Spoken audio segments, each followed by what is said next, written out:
कल्पना करा, ब्रह्मा, विष्णू आणि महेश हे तिन्ही देव एका स्त्री समोर बाळ बनले. ही प्रसिद्ध लोककथा दत्तात्रेयांच्या जन्माची आहे. अत्री ऋषी आणि त्यांची पत्नी अनुसया दोघेही महान तपस्वी. अनुसयेचे पतिव्रत्य इतके प्रचंड की त्रिलोकात त्याची चर्चा.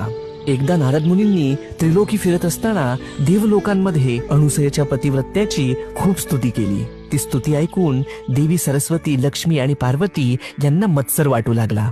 आमच्यापेक्षा कोणी श्रेष्ठ? त्यांनी आपल्या पतींना भाग पाडलं की जाऊन अनुसयेची परीक्षा घ्या.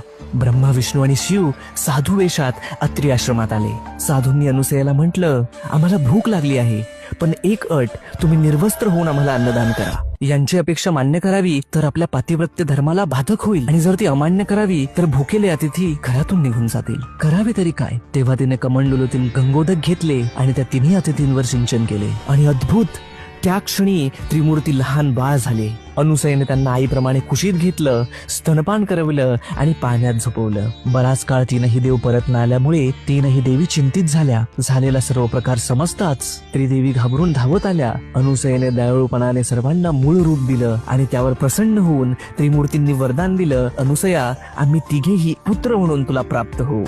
आणि अशा प्रकारे जन्म झाला त्रिगुणात्मक त्रयमूर्ती दत्त भगवान यांचा. श्री गुरुदेव दत्त.